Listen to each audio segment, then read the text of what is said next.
Good evening. In the Palace of Westminster behind me, the Queen now lies in state after a night spent at Buckingham Palace, surrounded by senior members of the royal family. At 2:22 p.m, her hearse drove through the gates of Her Majesty's home, and cutting through the hushed silence was the sound of the funeral marches performed by the Scots Guards and the Grenadier Guards. Accompanying her on that 38-minute drive to Westminster Hall, her children and grandchildren, and the thousands of people who'd lined the streets to ensure that she was not alone on that journey. She'll remain here until her funeral on Monday. London now the focus of mourning. Our first report this evening is from our correspondent, Simon Harris. For most of her life, first as a princess, then as queen, Buckingham Palace was her London home.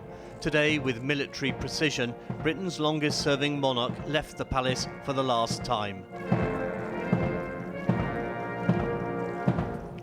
The Queen's coffin, draped in the royal standard and with the imperial state crown on top, was taken slowly through the palace gates aboard a gun carriage. Behind walked the King, his sister and brothers, and behind them the Dukes of Cambridge and Sussex.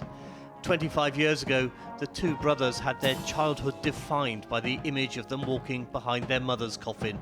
Today, they honoured their grandmother in the same way. Please walk this way and turn right. In the hours before the procession began, tens of thousands of people hoping to find a vantage point headed for the Mall and Whitehall. I've come from Guernsey this morning. I just felt the need to come and pay my respects, and I'm going to go to Green Park, lay some flowers and hopefully get a space to watch the coffin later on. I've come from Waltham Abbey today in Essex. I always regretted not coming up after Princess Diana died, so I just felt I needed to do that today, just to come and find some solace amongst the flowers. We might have a chance to see the coffin, but obviously the crowd's probably being too much with the little fella. But hopefully, you never know. It's just being here. Just being here is important. Transport for London said today amounted to the biggest challenge in its history. An overflow viewing area was set up in Hyde Park with large screens awaiting the crowds. I could quite easily have stayed at home and watched everything on television, but I just wanted to be closer to our late Queen. She's left a big hole. I mean, we've even been surprised at just how sort of empty we were left feeling. We've known her for so long, all my life, and it just feels right to be able to just do this little thing. During her 70-year reign, the Queen made countless journeys along the Mall. The flags, the ceremony, the soldiers and the crowds were all a familiar part of her life.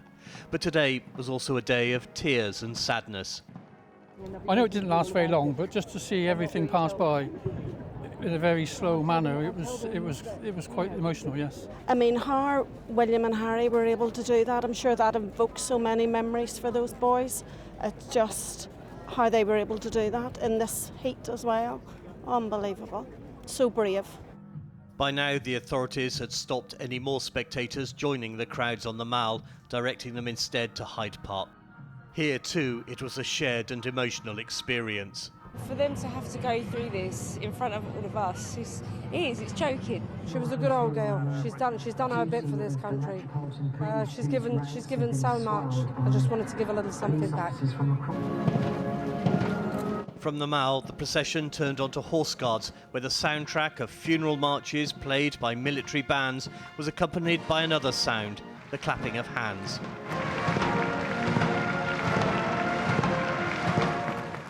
The applause continued as the gun carriage, pulled by 6 horses from the King's Troop Royal Horse Artillery, made its way along Whitehall. It's just quite moving. I'm quite taken aback about how I feel. I said, I love you, Queenie, because I do, and it's going to be a big loss.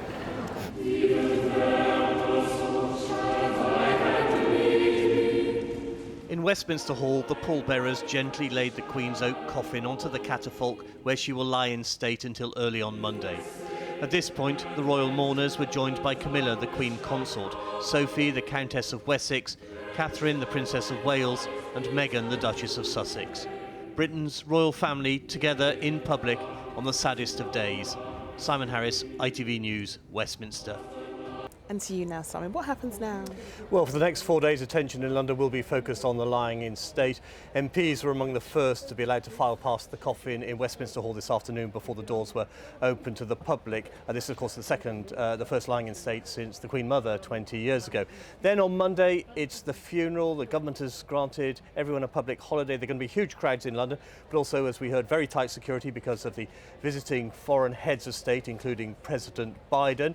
The funeral's at 11 o'clock. Afterwards, the Queen will be taken in a procession to Hyde Park Corner before the coffin is placed in a hearse and driven to Windsor for a private committal service where she'll be interred in the royal vault next to the Duke of Edinburgh in a memorial chapel inside Windsor Castle. OK, Simon, and to you as well, Simon. Thank you.